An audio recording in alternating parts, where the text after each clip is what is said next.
की हाल चाल। तो चलिएगा आज का लेक्चर करने शुरू। और आपको पता होगा कि आज हम करने वाले हैं क्या, एनसीईआरटी क्वेश्चन, क्योंकि आपने थंबनेल तो देखी ली होगी। तो लेक्चर नंबर 6.0 जो आपके सामने है, क्वेश्चन नंबर फर्स्ट। तो क्वेश्चन नंबर फर्स्ट में आपसे क्या बोला है, जल्दी जल्दी करेंगे, ज्यादा टाइम वेस्ट नहीं करेंगे ताकि बच्चे इजीली कर पाए। आपको जो क्वेश्चन देखना है स्किप करिए, आगे आपको क्वेश्चन मिल जाएगा। क्वेश्चन फर्स्ट में आपसे बोला state universal law of gravitation. तो state universal law of gravitation में आपसे क्या बोला गया था, ग्रेविटेशनल लॉ में आपसे क्या बोला था, gravitational force is directly proportional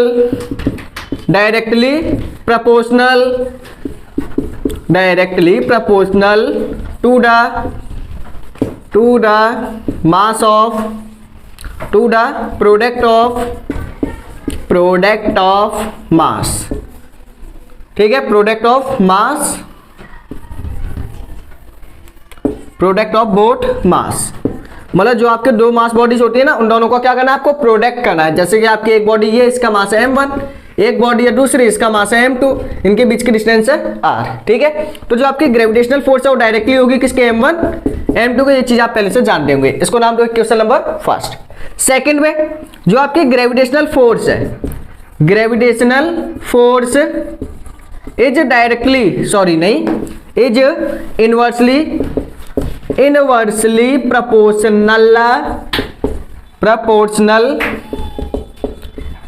to the square of separation between them। उनके बीच का सेपरेशन है ना, उसके बीच की वो डिस्टेंस होगी, उसके स्क्वायर के कैसे होगी आपकी, इनवर्सली। क्लियर है, तो इसे आप क्या बोलोगे, एफ आपका इनवर्सली है किसके, आर स्क्वायर के। इसको क्वेश्चन नंबर सेकंड। उसके बाद क्या करना है आपको, on combining equation first and second. उसके बाद क्या करोगे आप, दोनों इक्वेशनों को कंबाइन कर देना। भाई कोई टेंशन वाली बात नहीं है, टेंशन होना झक मार के मेरे पास आना, डायरेक्टली कंबाइन करोगे। m1 m2 जो आपका ऊपर लिखा है उसे ऊपर लिखिए, और जो आपका आर स्क्वायर है उसको कहां लिखोगे, नीचे। इतना ही करोगे ना, जो ऊपर है उसे ऊपर लिखो, जो नीचे है उसे नीचे लिखो। जिसने हमारे लेक्चर देखे होंगे उन्हें ये सब चीजें पता होंगी। ठीक है, अगर नहीं देखे हैं तो लिंक इन डिस्क्रिप्शन, एक बार देख लीजिए। अगर आपको वन शॉट देखना है एक ही वीडियो में सब कुछ, उसका भी लिंक आपको सबसे पहले मिलेगा डिस्क्रिप्शन बॉक्स में, चेक कर लेना। ठीक है, अब जैसे कि यहां से हम डायरेक्टली के साइन को क्या करें, रिमूव करें। डायरेक्टली के साइन को रिमूव करें तो आपका यहाँ पे एक कांस्टेंट आएगा जी। तो ये होता है आपका universal law of gravitation. Clear है, तो जल्दी से वीडियो को स्टॉप करके छाप मारो इसको, या फिर कॉपी में लिख डालो, जल्दी करो। इसके बाद करते हैं क्वेश्चन सेकंड। हो गया होगा, चलिए। तो अब हम लेके आए क्वेश्चन सेकंड, तो आपकी स्क्रीन पे दिखाई दे रहा होगा, जल्दी से चश्मा लगा के देख लीजिए। बिना चश्मा के भी आपको दिखेगा बिल्कुल अच्छे से। बस कंडीशन है क्या कि आपको देखना पड़ेगा, जल्दी देखिए। ठीक है, अगर देख लिया तो सॉल्व भी कर दो भाई, कितना टाइम बचा ही है, सॉल्व कर दो।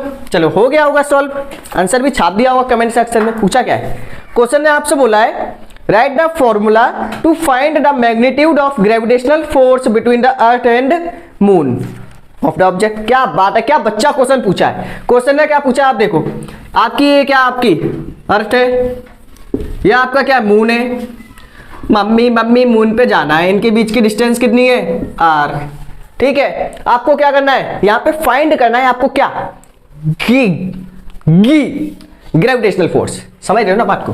तो यहाँ पे आपको सॉल्व करनी है ग्रेविटेशनल फोर्स। कैसे निकालोगे, सॉल्व करने के लिए आपको सिंपल करना क्या है, फॉर्मूला बताना है। तो बताओ क्या होता है ग्रेविटेशनल फोर्स का formula, G mass of earth multiply mass of moon divided by separation between them. तो ये आपका ये फॉर्मूला हो जाएगा, सिंपल। ये आपको फॉर्मूला बताना है, हो जाएगा ये क्वेश्चन। जल्दी से वीडियो को सॉल्व कर दीजिए, स्टॉप करके सॉल्व कर दीजिए, करिएगा जल्दी, हो गया होगा। Next question, question number third आपकी स्क्रीन पे आ चुका होगा, जल्दी से सॉल्व करिएगा क्वेश्चन नंबर थर्ड को। देखिए क्वेश्चन थर्ड में आपसे क्या बोला गया है, थर्ड वाले क्वेश्चन में आपसे बोला गया है why do you mean by free fall. Free fall क्या होता है, तो मैंने आपको डिफाइन लिखाई थी फ्री फॉल की। फ्री फॉल क्या होता है, when an object when an object fall from height towards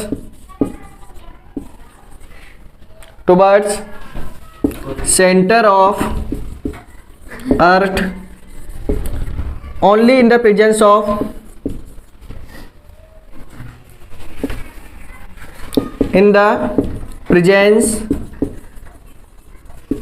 of gravity only।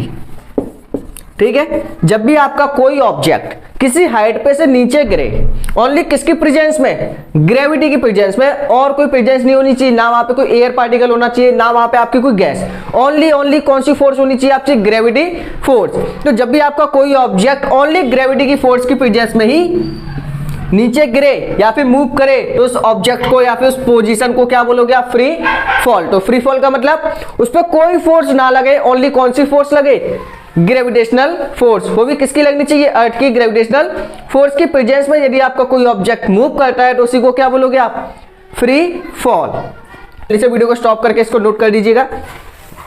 Screen पे आपके क्वेश्चन नंबर 4 आ चुका होगा, जल्दी करिए, हो गया होगा सॉल्व, डिंचक पाड़े। तो देखिए नेक्स्ट आपका क्वेश्चन नंबर 4। क्वेश्चन नंबर 4 में आपको क्या करना है, वीडियो को स्टॉप करके, थ्योरेटिकल क्वेश्चन है। What do you mean by acceleration due to gravity. Acceleration due to gravity क्या होता है आपका, एक्सेलरेशन ड्यू टू ग्रेविटी क्या होता है, देखिएगा।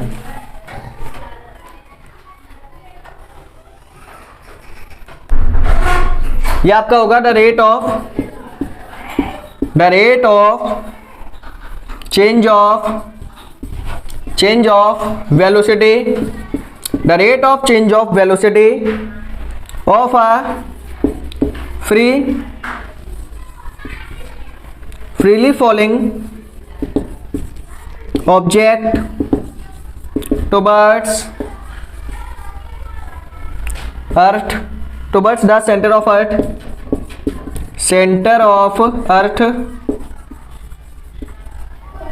is called acceleration due to gravity। चलिए देखिएगा इसमें क्या होगा, the rate of change of velocity of a freely falling object towards the centre of earth. ठीक है, आपका कोई ऑब्जेक्ट है, जब भी आपका कोई ऑब्जेक्ट अर्थ के मतलब किसी हाइट पे से आपने उसको नीचे गिराया, तो जब भी आप नीचे गिराओगे तो उसकी जो वेलोसिटी है वो क्या होगी, चेंज होगी। जब ऊपर होगा तो वेलोसिटी कम, जैसे जैसे नीचे आएगा उसकी वेलोसिटी क्या होगी, इंक्रीज होगी। तो जिस रेट के साथ मतलब जिस रेट के साथ उसकी वेलोसिटी चेंज होगी उसी को क्या बोलोगे आप, एक्सेलरेशन। उस एक्सेलरेशन को ही क्या बोलोगे आप, एक्सेलरेशन ड्यू टू ग्रेविटी। तो जल्दी से वीडियो को स्टॉप करके इसको नोट कर दीजिएगा, जल्दी करिए, फिर हम करते हैं नेक्स्ट क्वेश्चन। हो गया तो अब आपकी स्क्रीन पे आ चुका होगा क्वेश्चन नंबर 5, तो जल्दी से उसको सॉल्व कर दीजिएगा, जल्दी करिए। क्वेश्चन नंबर 5 में आपसे क्या पूछा गया है, अब देखो क्वेश्चन नंबर 5 में आपसे क्या पूछा गया है। क्वेश्चन नंबर 5 में आपसे बोला गया है what is the difference between the mass of an object and its weight. मतलब डिफरेंस पूछा है किसके बीच का, मास एंड वेट के बीच का। ठीक है, तो जिनने हमारी वीडियो देखी होगी उन्हें आपको पता होगा मास एंड वेट के बीच का डिफरेंस क्या होता है। वैसे आपकी स्क्रीन के सामने एक छोटी सी इमेज दिखाई दी जा रही होगी, उस इमेज को देखिएगा। ठीक है, एक बार उसको रिवाइज कर लेते हैं। मास आपकी कैसी क्वांटिटी है, स्केलर क्वांटिटी। वेट आपकी कैसी क्वांटिटी है, वेक्टर क्वांटिटी। मास क्या होता है आपका, mass of a rigid body is regular everywhere in the universe. मतलब मास हमेशा कैसा रहेगा आपका, कांस्टेंट रहेगा, जबकि जो आपका वेट है वो आपका क्या होगा, प्लेस टू प्लेस चेंज होगा। मतलब अर्थ पे आपका अलग होगा, मून पे आपका अलग हो जाएगा, मार्स पे गए तो मार्स पे आपका अलग हो जाएगा। Mass can be resulted by a traditional balance. मतलब मास को आप मेजर करते हो किसकी हेल्प से, तराजू की हेल्प से। आपने देखा होगा एक पाला इस साइड होगा, एक पाला इस साइड होगा, बैलेंस करके क्या करोगे, उसकी हेल्प से जो आप मेजरमेंट करते हो वो किसका होता है आपका, मास का। यदि आप वेट को मेजर करना चाहते हो तो वेट को मेजर करने के लिए आपको स्प्रिंग बैलेंस का यूज करना होता है। ठीक है, तो weight can be defined as spring balance. अगर यूनिट की बात करें तो मास की जो आपकी यूनिट है वो क्या होगी आपकी केजी, किलोग्राम या फिर ग्राम। जो आपका वेट है उसकी यूनिट क्या होगी न्यूटन। नेक्स्ट है mass can never be zero. Mass आपका कभी भी जीरो नहीं हो सकता, जबकि आपका जो वेट है वो आपका जीरो हो सकता है। कहां पे होगा? Centre of earth. अर्थ के सेंटर पे जो आपका मास है वो कितना हो जाएगा? Zero. Mass does not, sorry mass नहीं, वेट। नेक्स्ट पॉइंट है mass does not change based on location. Mass आपका कभी भी चेंज नहीं होगा, चाहे आप किसी भी पोजीशन पे चले आना, किसी भी लोकेशन पर चले आना, जबकि जो आपका वेट है वो लोकेशन टू लोकेशन चेंज हो सकता है। पोल पे अलग होगा, इक्वेटर पे अलग होगा। नेक्स्ट है mass is measured using an ordinary weighing scale. ये आपका वही है, ट्रेडिशनल बैलेंस की हेल्प से आप क्या कर सकते हो, उसको बैलेंस कर सकते हो, लेकिन जो आपका वेट है उसको बैलेंस करने के लिए आपको यूज करना होगा स्प्रिंग बैलेंस। ठीक है, तो ये क्वेश्चन आपका हो गया होगा। एक बार इसका स्क्रीनशॉट ले लीजिएगा, जल्दी लीजिए इसका स्क्रीनशॉट।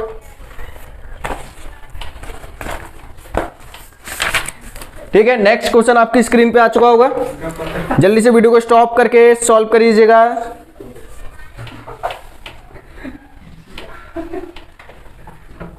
जल्दी करिए। Next question, question number 6। अब देखिए क्वेश्चन नंबर 6 में आपको क्या करना है। क्वेश्चन नंबर 6 में आपको क्या करना है, देखिएगा। Why is the weight of moon, sorry, weight of an object on moon is 1/6 its weight on the earth। मतलब किसी ऑब्जेक्ट का जो वेट है, किसी ऑब्जेक्ट का जो वेट है वो मून पे कितना होगा? वेट ऑफ अर्थ, जितना उसका वेट अर्थ पे होगा उसको डिवाइड कर देंगे किससे? 6। अब इतना क्यों होता है, ये फॉर्मूला आपका कैसे आया, इसको आपको क्या करना है? ड्राइव करना है। अब देखिएगा हम इसे कैसे ड्राइव करते हैं। ठीक है, तो देखिएगा ये कैसे आएगा आपका, इसको सॉल्व करना है। सॉल्व करने के लिए सिंपल देखिएगा, वेट का फॉर्मूला क्या होता है। यहां पे आपको एक पॉइंट याद होना चाहिए, वो पॉइंट आपको क्या? We know. यहां पे लिखना आप वी नो। हम जानते हैं, क्या जानते हो आप? मून पे ग्रेविटी आपकी कितनी होती है? मून पे आपकी ग्रेविटी कितनी होगी? अर्थ की ग्रेविटी का 1/6। सिंपल, ये पॉइंट आपको याद होना चाहिए। सिंपल, मून पे ग्रेविटी कितनी होगी? 6 टाइम्स होती है किसके? अर्थ के ग्रेविटी के। तो यहां पे आप वेट ऑफ मून का फॉर्मूला क्या होगा? वेट ऑफ मून का फॉर्मूला होगा, वेट का फॉर्मूला क्या होता है? वेट का फॉर्मूला आपका होता है mg, यही होता है ना, W = mg। आपने यही पढ़ा होगा, जहां से भी आपने पढ़ा, आपने क्या पढ़ा होगा? W = mg।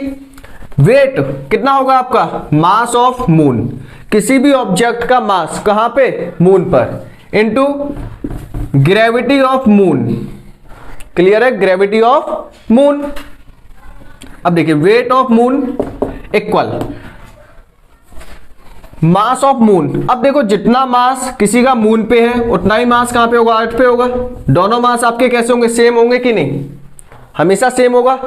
मतलब जितना मास आपका किसी ऑब्जेक्ट का मून पे है उतना ही मास कहां पे होगा? अर्थ पे होगा। मास डज नॉट चेंज। अभी इससे पहले वाले हमने क्वेश्चन में किया था, मास आपका कभी भी चेंज नहीं होगा।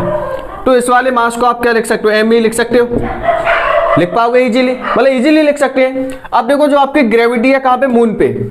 मून पे जितनी भी आपकी ग्रेविटी हो किसके इक्वल? आपकी gravity of earth divided by 6। अगर मैं यहां पे आपको एक चीज बताऊं, क्या कि जो आपका वेट है किसी ऑब्जेक्ट का कहां पे? अर्थ पे, वो किसके इक्वल होगा? Mass of object on earth. उस ऑब्जेक्ट का मास अर्थ पे कितना है मल्टीप्लाई अर्थ की ग्रेविटी कितनी है। अगर मैं यहां पे क्या लिखूं? वेट ऑफ मून, ठीक है, एम ई मल्टीप्लाई जी ई, एम ई मल्टीप्लाई जी ई। इसको उठाकर मतलब इसकी जगह पे हम क्या लिख सकते हैं? W E divided by 6। तो हमने इस फॉर्मूले को क्या कर दिया? यहां से डिवाइड कर दिया सिंपल तरीके से। ठीक है, यहां पे हम इसको नाम दे सकते थे इक्वेशन फर्स्ट। फिर हम यहां पे लिखेंगे क्या? Put equation number first by using equation first. हमने पहली इक्वेशन का क्या किया? यहां पे यूज किया। यूज करने के बाद क्या होगा? यहां पे वेट ऑफ अर्थ आपका निकल के आ जाएगा, sorry moon, weight of earth divided by 6 करिएगा ऐसे। वीडियो को स्टॉप करके जल्दी से नोट करिए। ठीक है, हो गया होगा। तो यहां पे आपके इंडेक्स क्वेश्चन होते हैं फिनिश। अब हम शुरू करने वाले हैं एक्सरसाइज क्वेश्चन। ठीक है, तो यहाँ पे आपके जो इंडेक्स क्वेश्चन है वो क्या हो चुके हैं, फिनिश हो चुके हैं।